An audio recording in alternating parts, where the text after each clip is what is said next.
50,000 per month आप भी as a student earn कर सकते हो बस इन रूल्स को फॉलो करके। अर्निंग का जो मेथड है वो तो मैं बता दूंगा, बट अगर आपको रूल्स नहीं पता, अगर आप रूल नहीं पकड़ पाओगे कि कैसे आपको कंसिस्टेंट रहना है, कैसे आपको अर्निंग का मेथड फाइंड आउट करना है, कौन सा नीश आपके लिए बेस्ट है, ये सब जब तक आप फाइंड आउट नहीं करोगे तब तक आपके लिए कोई भी अर्निंग आइडिया काम का नहीं रहेगा।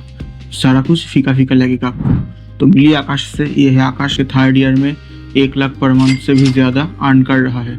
कुछ नहीं तो सही इससे आधा तो कर ही लोगे ना 50,000 पर मंथ, अगर इन रूल्स को फॉलो करते हो।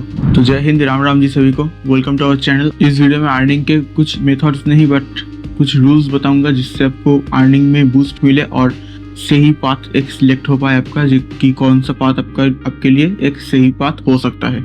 चलिए फिर वीडियो को शुरू करते हैं। Rule number 1, have a clear mindset. आप पहले ये देख लो कि जब तक आपके दिमाग में कोई माइंडसेट क्लियर नहीं होगा तब तक कुछ भी नहीं हो सकता। पहले तो आपको एक चीज़ के बारे में देखना पड़ेगा कि आपको कौन सी चीज़ के बारे में नॉलेज है, कौन सी चीज़ के बारे में आपके पास एक्सपर्टीज है, कौन से डोमेन में आप इंटरेस्टेड हो। जब तक इन सारी चीज़ों के बारे में आपको नॉलेज नहीं होगा तब तक आप कुछ भी नहीं कर सकते हो, ये बात ध्यान रख लेना। जब ये सब कुछ चूज़ कर लो और एक क्लियर माइंडसेट के साथ तैयार हो जाओ तब आ जाना रूल नंबर 2 में। और रूल नंबर 2 में जो कि है मेक अ प्रॉपर शेड्यूल। देखो बिना शेड्यूल के ना कोई भी काम सही नहीं हो सकता, क्योंकि बिना शेड्यूल के आप कोई काम करने जाओगे तो वो सारा चीज़ डगमगा जाएगा। आपको लगेगा कि एक काम हो रहा है तो दूसरे काम छोड़ देते हैं, एक काम कर रहे हैं तो लगता है कि अगर ज़्यादा टाइम लग गया तो दूसरे काम नहीं कर पाएंगे। ऐसे ऐसे ख्यालें आते हैं दिमाग में। तो इन थॉट्स को साइड करने के लिए हमको एक प्रॉपर शेड्यूल चाहिए। जब तक कोई प्रॉपर शेड्यूल नहीं होगा तब तक हमारा काम नहीं बन पाएगा। एक प्रॉपर शेड्यूल हो जिससे आपके दिमाग में क्लैरिटी रहे कि किसके बाद कौन सा काम करना है, और उस हिसाब से आप अपने काम को प्रायोरिटाइज करके कर सकते हो। तो इसी बात में एक बात आपको सुनने को मिला, प्रायोरिटाइज करना। तो रूल नंबर 3 है प्रायोरिटाइज योर टास्क। देखो हर चीज़ हर किसी के लिए इम्पोर्टेंट नहीं है। जैसे कोई अगर स्टूडेंट है तो उनके लिए स्टडी इम्पोर्टेंट है, या फिर कोई पार्ट टाइम जॉब कर रहा हो और बाकी समय खाली रहता है, तो उनके लिए फिर अपना प्रायोरिटीज अलग होंगे। सीधी बात समझ लो, कोई कुछ भी कहे, प्रायोरिटीज आपके प्रायोरिटीज क्या है वो आपसे ज़्यादा कोई और नहीं जान सकता। मैं यहाँ बैठ के ये नहीं बोल सकता कि आपके लिए कौन सा काम प्रायोरिटी में ज़्यादा है। आपके घर में कौन कौन है, आप किस टाइम फ्री रहते हो, आप कौन से एरिया में रहते हो, ये सारा चीज़ के ऊपर डिपेंड करता है कि आप कौन से काम को कैसे प्रायोरिटाइज करोगे। जैसे मैं अगर ये वीडियो बना रहा हूँ तो मुझे सुबह 5 बजे 4 बजे इस टाइम में वीडियो बनाना सही रहता है, क्योंकि इस टाइम मेरे यहाँ सराउंडिंग में शांति रहता है। तो फिर मेरा प्रायोरिटी ये रहता है कि मैं सुबह उठ के पहले हाथ मुँह धो के इधर बैठ के वीडियो बनाऊँ। तो ये रहता है मेरा प्रायोरिटी। फिर वीडियो बनाने के बाद उसको एडिट करना होता है, फिर उसके एसीओ करना होता है, फिर इसके साथ साथ मैं कॉलेज स्टूडेंट भी हूँ तो मुझे स्टडी भी करना होता है, फिर वीडियो को अपलोड भी करना होता है, और भी कई सारे काम हैं जो कि मुझे करना होता है। तो ऐसे मुझे पता है कि मेरा कौन कौन सा काम कब कब करना है मुझे। तो वैसे ही आपको भी पता होना चाहिए कि आपको कौन कौन से काम आपको प्रायोरिटी देना है और कैसे प्रायोरिटाइज करना है। अब देखो काम तो कर रहे हो, प्रायोरिटाइज कर रहे हो, सब कुछ सही है, बट बीच बीच में ना थोड़ा सा ब्रेक ले लेना, क्योंकि इसके लिए जानते हैं रूल नंबर 4 जो कि focus on your mental health. जब तक आप अपनी मेंटल हेल्थ पर फोकस नहीं करोगे तब तक आपके दिमाग का शांति नहीं हो पाएगा, और जब तक आपके दिमाग में शांति नहीं रह पाएगा तब तक कोई काम ढंग से नहीं हो पाएगा। ये बात समझ लो एकदम। जिस टाइम ब्रेक ले रहे हो उस टाइम कोशिश करो कोई एक्टिविटी करने की, कोई क्रिएटिव एक्टिविटी करने की। अब उस टाइम कुछ ऐसे एक्टिविटी करो जिससे आपको कुछ खुशी मिले, बट वो एक्टिविटी सही होना चाहिए, कोई गलत डायरेक्शन में नहीं जाना चाहिए। आई होप आप समझ रहे हो मैं किस बारे में बात कर रहा हूँ। हाँ, गलत काम आपको नहीं करना है, फोकस सही रखना है, और कुछ फिजिकल एक्टिविटी जैसे जिम वगैरह हो गया, कुछ क्रिकेट, फुटबॉल, ये सारे चीज़ कुछ खेलना चाहते हो तो वो खेल सकते हो। और साथ साथ मेंटल हेल्थ को पीस देना बहुत ज़रूरी है, क्योंकि जब तक मेंटल हेल्थ आपका सही नहीं है, मैं फिर से बोल रहा हूँ, तब तक कोई सा भी काम आपका नहीं बन पाएगा। जब तक आप मेंटल हेल्थ को सही नहीं कर लेते हो टोटली, तब तक क्या होता है कि एक ना दिमाग में चलता रहता है कि अरे ये हो पाएगा मेरे से या नहीं हो पाएगा। ये नेगेटिव थॉट्स आते रहते हैं, और जब तक नेगेटिव थॉट्स आते रहते हैं ना तब तक हमारे दिमाग में जो टाइम है वो खाता जाता है। हमारा दिमाग क्या करता है, यही सोच में लूप में फंसा रहता है। तो इससे हमको बाहर निकलना है।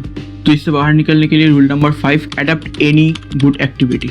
गुड एक्टिविटी बोले तो अब चाहो तो फ्री टाइम में कोई क्रिएटिविटी कर सकते हो, like drawing, dancing, singing, poetry, कुछ भी कर सकते हो जो आपको मन में आए, बट वो सही होना चाहिए। अगेन अब फिजिकल हेल्थ में भी कुछ अच्छा कर सकते हो, जैसे जिम वगैरह करना, फिर कोई एक्सरसाइज करना, जॉगिंग कर रहे हो आप, फिर कोई क्रिकेट, फुटबॉल, बैडमिंटन ये सब कुछ खेल रहे हो, वो आपके ऊपर है। बट क्या करना है कि आपको कोई एक गुड एक्टिविटी एडप्ट कर लेना है और साथ साथ फ्रेंड फैमिली को भी टाइम देना है, उनके साथ भी बातें कर रहे हैं, जिससे आपका जो एक मेंटल पीस है वो बने रहे, जिससे आपको ये ना लगे कि एक ही रूटीन चल रहा है, एक ही तरीके से चीज़ें चल रहा है।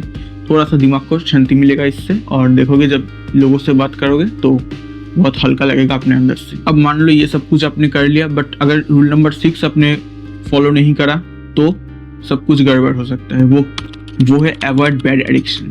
अब देखो आजकल क्या है कि एडिक्शन का तो कोई कमी नहीं है, चाहे किसी तरह का नशा हो, चाहे कोई गलत आचरण हो, इनसे हमें दूर रहना है। इससे क्या होगा कि इससे जो हमारा मेंटल हेल्थ है, फिजिकल हेल्थ है, ये सब कुछ तो सही रहेगा ही, और साथ साथ देखोगे कि आप ग्रोथ पर भी जा रहे हो। एक और चीज़ यहाँ पर समझ लो, अवॉइड बैड एडिक्शन में ही कुछ ऐसे चीज़ें हैं जहाँ पर हम इन्वेस्ट कर देते हैं, जहाँ पर हम लोग पैसा इन्वेस्ट कर देते हैं, जिससे हमें एक बहुत नुकसान भरना पड़ता है, जैसे लिंक हो गया, फिर इंग हो गया। तो इन सारी चीज़ों से हमें दूर रहना है। इससे क्या होगा कि जैसे ही आप इससे दूर रहोगे ना, तो फिर आपका जो मनी है वो सेव हो पाएगा। थोड़ी देर पहले मैं बता रहा था कि फाइनेंस को मैनेज करें, तो रूल नंबर 7 है मैनेज योर फाइनेंस। देखो अगर एक सिंपल एग्जांपल ले लेते हैं, अगर आप 10,000 अर्न कर रहे हो, तो मैं ये नहीं कहूँगा कि आप 10,000 का 10,000 ही पूरा सेविंग करके रख दो, उसको एक सही से इन्वेस्ट करो। मतलब कि उसको अगर कोई आप FD में इन्वेस्ट करना चाहते हो तो वहाँ इन्वेस्ट कर रहे हो कुछ अमाउंट अपने ऊपर इन्वेस्ट कर रहे हो, जिससे आपका जो सेल्फ ग्रोथ है उस पर आप फोकस कर सकते हो, जिससे आप अपने स्किल को इम्प्रूव कर सकते हो, जिससे आप अपना कोई अगर बिजनेस है उसको स्केल अप कर सकते हो। तो 10,000 अगर अर्निंग है तो 5,000 उसको सेव कर लिया आप, और फिर बचे हुए अपने बिजनेस को ग्रो कर सकते हो, अपने स्किल को ग्रो कर सकते हो, अपस्किल कर सकते हो अपने आप को, और अपना पर्सनैलिटी डेवलप कर सकते हो। ये सारा चीज़ के ऊपर आपको ध्यान देना है। तो अब तो फाइनेंस भी मैनेज कर लिए, तो यहाँ पर ना एक चीज़ और ध्यान रखना पड़ेगा, जो कि रूल नंबर 8 है, टेक एक्शन। जब तक आप कोई एक्शन नहीं लोगे, जब तक आपके अंदर काम करने का स्पिरिट नहीं आएगा, तब तक कोई कुछ नहीं कर सकता। चाहे कितना भी आप मोटिवेशन वीडियो सुन लो, चाहे आप कितने भी मोटिवेशनल सॉन्ग सुन लो, चाहे आपको कोई भी आके कुछ भी बोल जाए, जब तक अपने अंदर से ना ये बात आएगा कि हाँ मुझे करना है, तब तक कुछ भी नहीं हो सकता। तो आज से ही अपने अंदर से ये लाने की कोशिश करो कि मुझे करना है, और ऐसे करना है कि उससे मुझे सक्सेस मिलेगा ही मिलेगा। खूब मेहनत करनी है, कड़ी मेहनत करना है। और जब ये सब कुछ सही हो गया तो रूल नंबर 9 भी सुन लो, बी कंसिस्टेंट। क्योंकि आप कोई भी काम शुरू करते हो, थोड़ा सा काम करे, रिजल्ट नहीं आया और गिव अप कर दिए, बस वो ही नहीं करना हमको। क्योंकि ये गलती मैंने भी कर रखा है। जब मैंने यूट्यूब पर टीचिंग वीडियोस अपलोड करता था, वहाँ पर व्यूज सब्सक्राइबर बहुत धीरे धीरे बढ़ रहे थे, और कुछ हेल्थ इशू के कारण फिर मैंने वो चैनल तो छोड़ दिया था। बट अगर वो आज रहता तो उसको मैं कंटिन्यू कर सकता था, बट वो मैंने नहीं कर पाया उसको। फिर मैंने गलती से चैनल को डिलीट कर दिया, वो मेरे लिए सबसे बड़ा गलती था। तो अब कंसिस्टेंट रहना है, काम को छोड़ना नहीं। आकाश जिसके बारे में बात कर रहा था, उसका स्ट्रेटेजी ये था कि मुझे कंसिस्टेंट रहना है। शुरुआत के दिनों में तो उसका भी कंसिस्टेंट नहीं रहना था, वो भी तो शुरू कर रहे थे, फिर गिव अप करते रहे थे।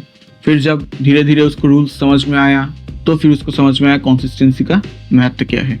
तो ये सब चीज़ अगर आप फॉलो करते हो तो आप कंसिस्टेंट भी रह सकते हो, और अगर कंसिस्टेंट सही से रह सकते हो तो आपका ग्रोथ भी बहुत अच्छे से हो सकता है। अब इनके साथ साथ रूल नंबर 10 भी सुन लो, कीप लर्निंग। अब देखो क्या होता है कि हम तो सीखते तो है, एक तो आपके एकेडमिक हो गया, एक तो नॉन एकेडमिक हो गया। अब आपके जो एकेडमिक्स है उसको तो आपको करना ही है, कोई ऑप्शन नहीं है। देखो डिग्री इंपॉर्टेंट है, कोई कुछ भी कह ले, आपको डिग्री चाहिए। जब तक डिग्री स्किल दोनों कॉम्बाइन नहीं होगा तब तक कुछ ब्लास्ट देखने को नहीं मिलेगा। हाँ, एक्सेप्शनल केस होता है जहाँ पर सिर्फ स्किल के बेसिस पर ही सक्सेस मिल जाता है, बट मैक्सिमम केसेस पर 80% से 90% केस पर ये देखा गया है कि स्किल के साथ साथ डिग्री, ये दोनों का ही एक इम्पोर्टेंस रहता है। तो एकेडमिक सब्जेक्ट को तो सही करना ही है, और इसके साथ साथ आपको क्या करना है कि जो नॉन एकेडमिक चीज़ें, जैसे कुछ आप कोई स्किल सीख रहे हो, जैसे कोडिंग सीख रहे हो, या फिर वीडियो एडिटिंग सीख रहे हो, चाहे आप सॉफ्टवेयर डेवलपमेंट सीख रहे हो, चाहे कोई ऐप बनाना सीख रहे हो, चाहे ग्राफिक डिजाइनिंग सीख रहे हो, चाहे कंटेंट राइटिंग सीख रहे हो, कोई टूल सीख रहे हो, तो ये सारी चीज़ को आपको ध्यान में रख के आगे चलना है। बट आपको लर्निंग करते जाना, क्योंकि जब तक लर्निंग नहीं तब तक अर्निंग नहीं। लर्न शब्द में ही अर्न शब्द छुपा है। अब आपके मन में ये आ सकता है तो 24 आवर्स ही हम सब के लिए। देखो आपको ऐसा नहीं कि पूरा 24 आवर में से आपको 8 घंटा 9 घंटा कुछ सीखने के लिए देना है, नहीं। आप दिन के कुछ छोटा सा एक भी हिस्सा दे दोगे ना, 1 घंटा भी दे दोगे ना, तब देखोगे कि धीरे धीरे जैसे जैसे आप सीखते जाओगे कॉम्पाउंडिंग की तरह। बट हाँ, सीखना भी ज़रूरी है। और हाँ, अगर कोई एग्ज़ाम की तैयारी कर रहा है, कोई कॉम्पिटिटिव एग्ज़ाम जैसे गेट हो गया, नीट हो गया, जेई हो गया, तो हाँ, वहाँ पर अब ज़्यादा फोकस करो। अब जैसे मैंने तैयारी कर रखा तो मुझे थोड़ा बहुत पता है कि कैसा चलता है, तो हाँ, अब फोकस कर लो वहाँ पर कि पहले एग्ज़ाम क्लियर हो जाए, फिर तो जैसे एग्ज़ाम क्लियर हो जाएगा आपका एक बार, तो आपके पास समय होगा तो स्टार्ट कर देना, कोई बात नहीं। कॉलेज का 3 साल, 4 साल, 5 साल जितने भी होंगे। और हाँ, चैनल को सब्सक्राइब कर देना।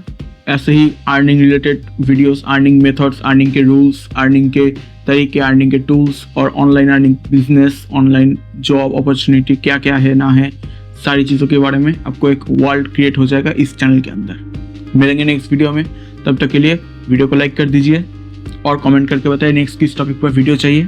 Thanks for watching. नमस्कार।